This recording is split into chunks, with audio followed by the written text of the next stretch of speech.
প্রিয় শিক্ষার্থীরা, আশা করি সবাই সুস্থ আছো। গত ক্লাসে তোমাদের সাথে আমি মূল নিয়মের অন্তরজের সাহায্যে e⁴x তারপর sin x এর অন্তরজ নির্ণয় দেখিয়েছিলাম। আজকেও আমি শুরু করব মূল নিয়মের অন্তরজ থেকেই। শুরুতেই আমি তোমাদেরকে আজকে দেখাবো মূল নিয়মের সাহায্যে x⁴n এর অন্তরজ নির্ণয়।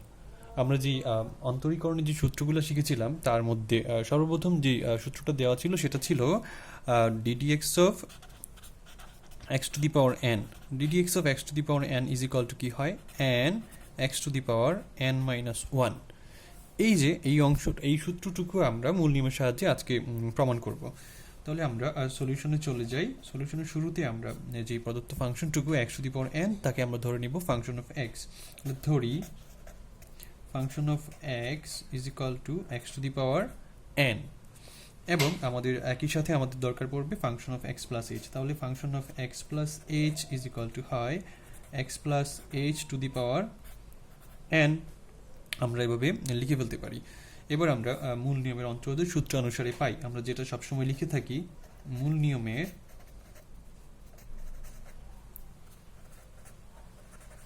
অন্তরজের সূত্র অনুসারে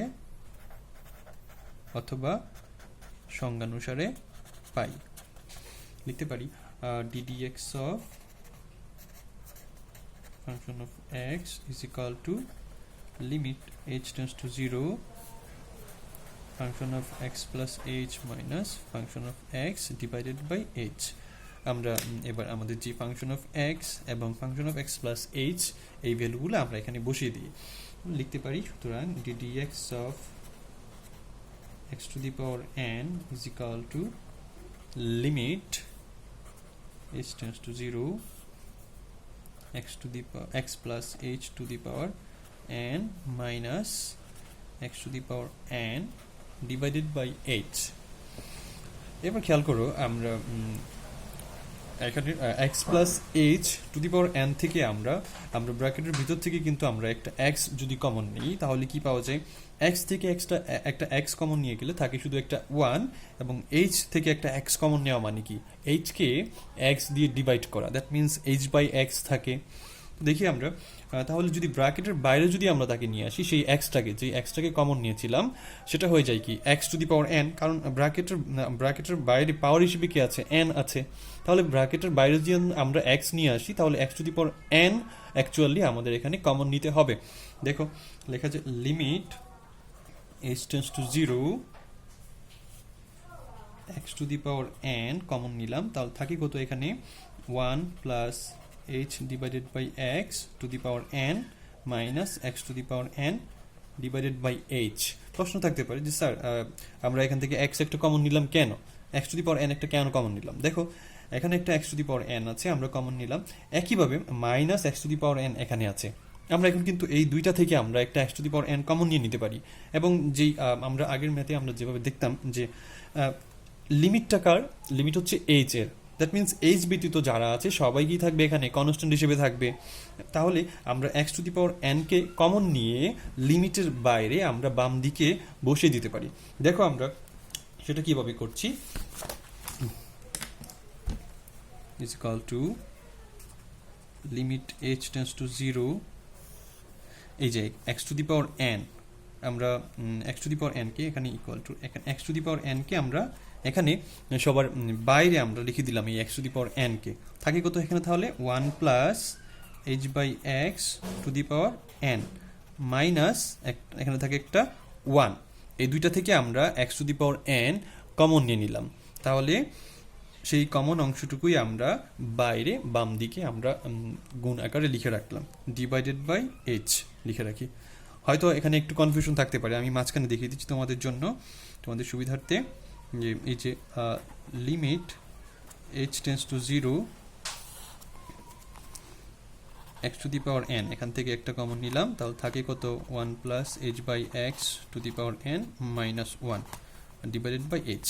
আমরা এখানে এই কাজটুকু করেছি, x⁴n এটাকে আমরা কমন নিয়ে আমরা লিমিটের বাইরে আমরা বসিয়ে দিলাম। এবার খেয়াল করে দেখো, আমরা যখন দ্বিপদী উপপাদ্য যখন আমরা করতাম তখন আমরা one plus x to the power n এর একটা বিস্তৃতি কিন্তু ছিল, one plus x to the power n এর যে বিস্তৃতি, হ্যাঁ, তো সেটা কি হয়, one plus x to the power N, এখানে এক্স হিসেবে কে আছে, আমরা এক্স হিসেবে দেখতে পাচ্ছি এইচ বাই এক্সকে, এইচ বাই এক্সকে আমরা এক্স হিসেবে আমরা এখানে দেখতে পাই। আমরা এর পরিবর্তে লিখতে পারি one plus n x, n into x, x কত এখানে, h by x, one plus n x plus n into n minus one divided by factorial of two into x square, h by x whole square, হ্যাঁ, আমরা লিখতে পারি plus dot dot dot, আমরা আর সামনে গেলাম না, এবং এই যে মাইনাস ওয়ানটুকু আমরা এখানে লিখে দিলাম ডিভাইডেড বাই এইচ। এবার খেয়াল করো, এই মাইনাস ওয়ান এই প্লাস ওয়ান আমরা কেটে ফেলতে পারি, তো থাকলো কত অবশিষ্ট, আমাদের এখানে অবশিষ্ট থাকে এই অংশটুকু, ইজ ইকুয়াল টু আমরা x to the power n এর মতো রেখে দিলাম, limit H tends to zero. এখানেও আমরা এই নিচের এইচটুকু দূর করার জন্য আমাদের উপরও একটা এইচ দরকার, হ্যাঁ, এই এইচটুকু যদি দূর করতে চাই আমাদের এখানে কমন হিসেবে একটা এইচ দরকার।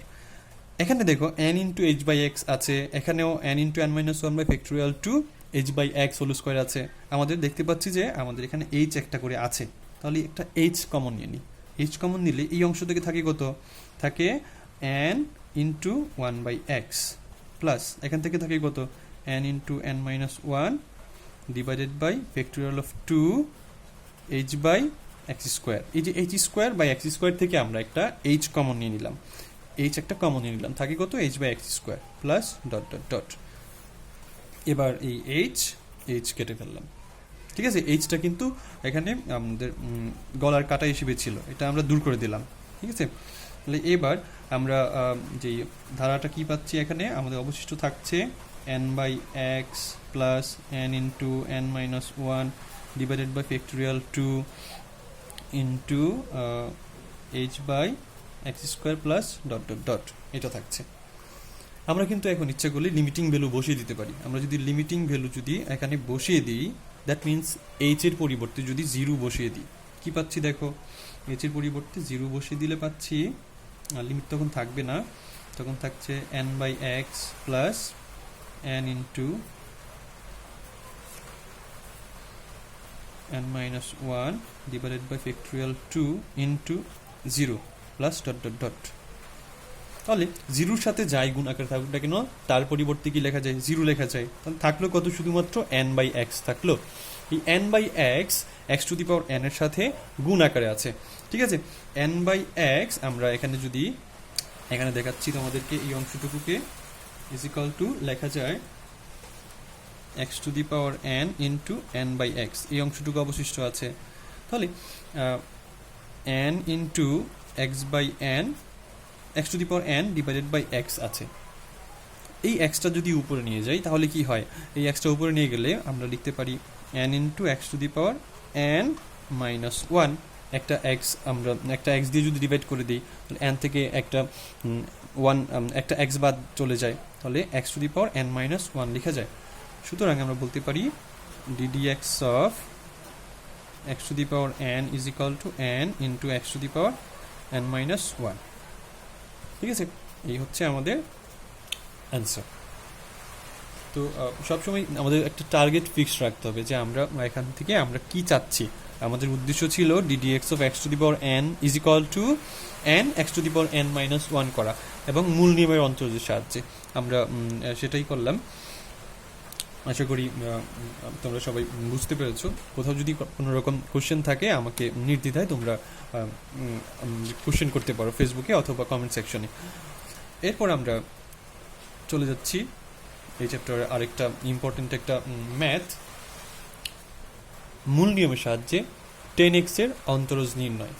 আমরা sin x দেখিয়েছিলাম, sin x এর মতো করেই cos x, তো 10x টা আমরা যদি পারি তাহলে আমরা বাকি সবগুলো আমরা করতে পারবো আশা করি। কিন্তু দেখো আমরা 10x এর ক্ষেত্রে আমরা ধরি যে ফাংশনটা দেওয়া আছে 10x, এই ফাংশনটাকে আমরা সলিউশনের শুরুতে আমরা ধরি function of x is equal two 10x। সুতরাং function of x plus h আমাদের দরকার, আমরা function of x plus h নিয়ে নিচ্ছি, তাহলে হচ্ছে কত 10 এক্স প্লাস এইচ, এটা আমরা পাচ্ছি। এবার মূল নিয়মের অন্তরজের সংজ্ঞা অনুসারে আমরা পাই, সুতরাং মূল নিয়মের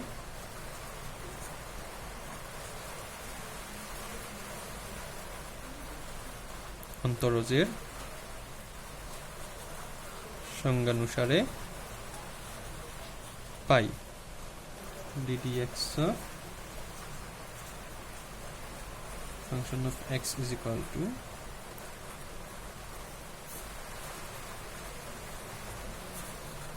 প্রতিবার কিন্তু এই একটা সূত্রই লাগছে, আমরা এর পরিবর্তে লিখতে পারি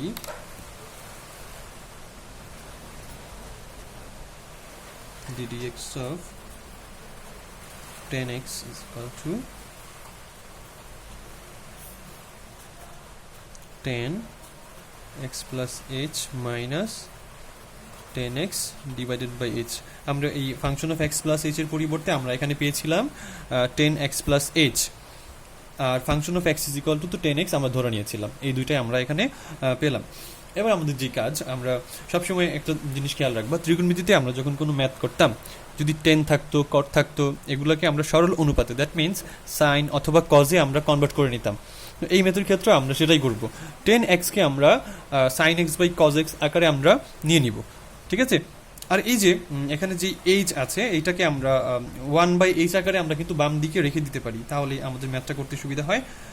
limit h tends to 0 1/h into, এবার বাকি অংশটুকু আমরা এখানে রেখে দিই 10x plus h minus 10x। হ্যাঁ, এটা আমরা এভাবে লিখে দিলাম আলাদা করে। এবার আমরা পাচ্ছি limit h tends to 0 1/h into 10x এর পরিবর্তে আমরা লিখতে পারি sine x plus h divided by cos x plus h। এখানেও লিখতে পারি sin x divided by cos x। Limit h tends to 0 1/h into, আমরা এখানে আমরা লসাগু হিসেবে যদি আমরা করি তাহলে পাচ্ছি কত, এখানে লসাগু হচ্ছে cos x plus h into cos x। এখানে পাচ্ছি কত, আমরা পাচ্ছি sin x plus h into cos x minus cos x চলে যায়, থাকে cos x plus h into sin x। একটু খেয়াল করলে আমরা দেখি, এখানে আমরা যদি x plus h কে যদি আমরা বলি a এবং x কে যদি বলি b, তাহলে কি বলা যাচ্ছে, sin a cos b minus cos a sin b, right. একটা সূত্র কিন্তু হয়ে যাচ্ছে, একটু খেয়াল করে দেখো, আমরা একটা সূত্র কিন্তু এরকম পাই, মনে করে দেখো sin a minus b is equal to কি ছিল, sin a minus b is equal two ছিল sin a cos b minus cos a sin b, ঠিক আছে। এই যে sin a minus b is equal two আমরা এই সূত্রটা কিন্তু পাই। তাহলে এই যে আমাদের যে ম্যাথটা আমাদের যে আছে এখানে sin a cos b minus cos a sin b আকারে আমরা লিখতে পারি। দেখো লিখছি limit h tends to 0 1/h into sin a minus b, x plus h হচ্ছে আমাদের এখানে a, আর b হচ্ছে এখানে আমাদের তোমার x, ডিভাইডেড বাই বাকি যা আছে তা লিখে দিলাম cos x plus h into cos x। তাহলে এখানে খেয়াল করো, এই মাইনাস এক্স প্লাস এক্স চলে যায়, থাকে শুধুমাত্র উপরে সাইন h। হ্যাঁ, লিখতে পারি আমরা limit h tends to 0 1/h into, উপরে থাকে সাইন h, নিচে থাকে cos x plus h into cos x। এবার খেয়াল করো তোমরা, আমাদের এখানে যে ম্যাথটা আছে sin h divided by h আকারে যদি আলাদা করে যদি নিয়ে নিই, তাহলে দেখো limit h tends to 0 sin h by h is equal to কি হয়, limit h tends to 0 sine h divided by h, এই যে এই এইচটাকে আমরা সাইন এইচ এর নিচে দিয়ে দিলাম, ইনটু হিসেবে আমরা এখানেও লিমিট দিয়ে দিলাম, limit h tends to 0 1 by cos x plus h into cos x দিয়ে দিলাম। একটা সুবিধা আমরা এখানে পাচ্ছি, আমরা সবসময় জানি কি cos 0 ডিগ্রির মান কি হয়, 1 হয়।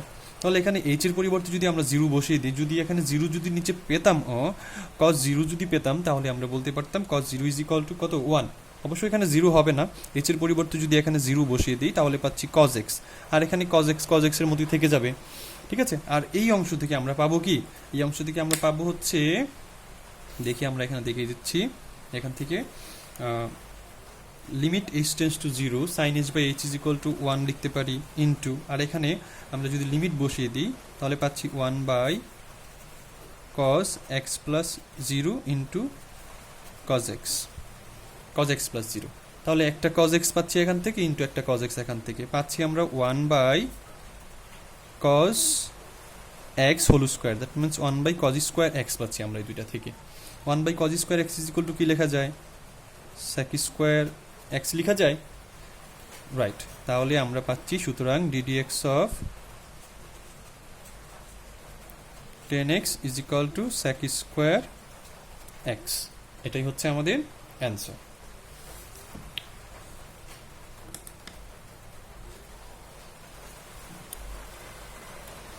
প্রিয় শিক্ষার্থীরা, এখন আমরা মূল নিয়মের সাহায্যে ln x এর অর্থাৎ ln x এর অন্তরজ নির্ণয় দেখাবো। অনেকে এটাকে ln x বলে, আবার অনেকেই বলে ln x, ঠিক আছে। তো আজকে দেখি আমরা ln x এর অন্তরজ নির্ণয়ের ক্ষেত্রে একটা ধারা আমাদের লাগবে। হ্যাঁ, ধারা কীরকম, ln 1 প্লাস x এর পরিবর্তে লেখা যায় x minus x square by 2 plus x cube by 3 minus dot dot dot, এভাবেই সিরিজটা চলতে থাকে। তো আমরা ধারাটা সবাই আগে সাইড নোট আকারে লিখে রাখতে পারো, এই ম্যাথের ক্ষেত্রে ধারাটা আমাদের প্রয়োজন। কিন্তু আজকে সলিউশনের শুরুতে আমরা ধরি function of x is equal two ln x, সুতরাং function of x plus h is equal two পাচ্ছি ln x plus h, ln x plus h পাচ্ছি। আমরা এই ভ্যালুগুলো মূল নিয়মের অন্তরজের সূত্রে আমরা বসিয়ে দিব। তাহলে সুতরাং মূল নিয়মের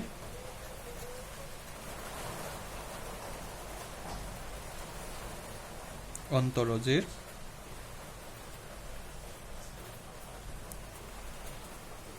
সংজ্ঞানুসারে পাই ddx of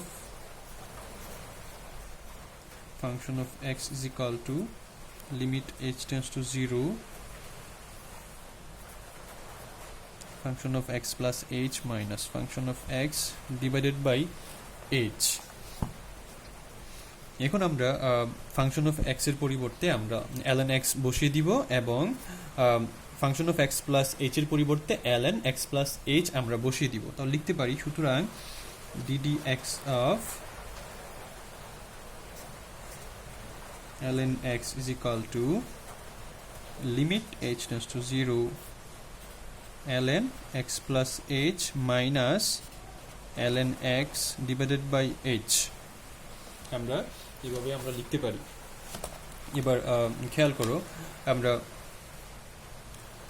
লনের ক্ষেত্রে, আমরা লনের বিয়োগের ক্ষেত্রে কি হয়, আমরা সাধারণত দেখি যে ln m minus ln n is equal to লেখা যায়, এই যে ln m minus ln n is equal to কি লেখা যায়, ln m বাই n। আমরা অবশ্য লগ দিয়ে সূত্রটা শিখেছিলাম, কিন্তু লগ হচ্ছে লগ দিয়ে যেভাবে হয় ln দিয়েও ঠিক সেম টু সেম আমরা এভাবে লিখতে পারি।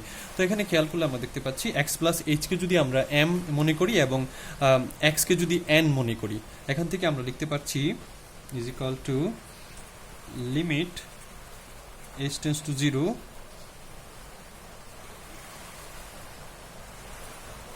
ln x plus h divided by x, আর নিচে আমরা h আমরা রেখে দিচ্ছি। এবার আমরা আগের ম্যাথের মতো করি h 1 বাই h কে আমরা আলাদা করে যদি রেখে দিই 1 বাই h ইন্টু থাকে এখানে হচ্ছে ln x কে x দিয়ে ডিভাইড করে দিলে থাকে 1 প্লাস এখানে থাকে h/x, আমরা এটা পাচ্ছি। এবার আমাদের ধারার দিকে একটু খেয়াল করো, যে ধারাটা প্রথম লিখে দিয়েছিলাম শুরুতেই ln 1 প্লাস x, যখন 1 প্লাস x থাকে তখন এখানে পাচ্ছি x স্কোয়ার x কিউব। আমাদের যে ম্যাথে আমি দেখছি x এর পরিবর্তে আছে h/x, তাহলে h/x শুধু আমরা x এর পরিবর্তে বসিয়ে দিব। পাচ্ছি limit h tends to 0 1/h into, আমরা যে ধারাটা বসাচ্ছি খেয়াল করো, ধারাটা হচ্ছে এরকম h/x minus h/x whole square divided by 2 plus h/x whole cube divided by 3 minus dot dot dot. হাতে কলমে তোমরা একটু ট্রাই করবা, তাহলে অনেকটাই তোমাদের সহজ মনে হবে। এখন আমরা এই যে 1/h, এই এইচটা যতক্ষণ থাকবে ততক্ষণ পর্যন্ত লিমিটিং ভ্যালু বসালেই আমরা দেখতে পাচ্ছি এখান থেকে একটা অনির্ণয় ফর্ম অথবা অসংজ্ঞায়িত আকার এখান থেকে চলে আসে।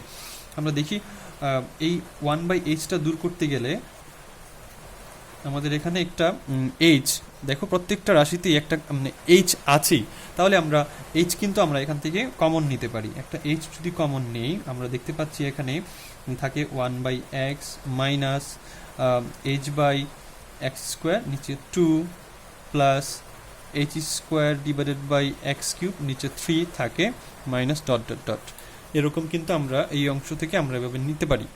এবার h চলে যায়, তারপরে আমরা লিমিটিং ভ্যালু যদি বসিয়ে দিই, খেয়াল করো h টেন্ডস টু 0, h এর পরিবর্তে যদি আবার 0 বসিয়ে দিই, আমরা কি পাচ্ছি? আমরা পাচ্ছি 1/x minus 0/2 plus 0/3 minus dot dot dot. তো 0/something ইজ ইকুয়াল টু অবশ্যই 0 হয়, তাহলে এই রাশিগুলা দ্বিতীয় তৃতীয় এরকম করে চতুর্থ পঞ্চম এই রাশিগুলো সবগুলোই কি আসবে? 0, তাহলে থাকে শুধুমাত্র 1/x। সুতরাং আমরা কি পাচ্ছি? সুতরাং ddx of ln x is equal two পাচ্ছি আমরা 1/x। এটাই হচ্ছে আমাদের কাঙ্ক্ষিত সেই অ্যান্সারটা, ঠিক আছে?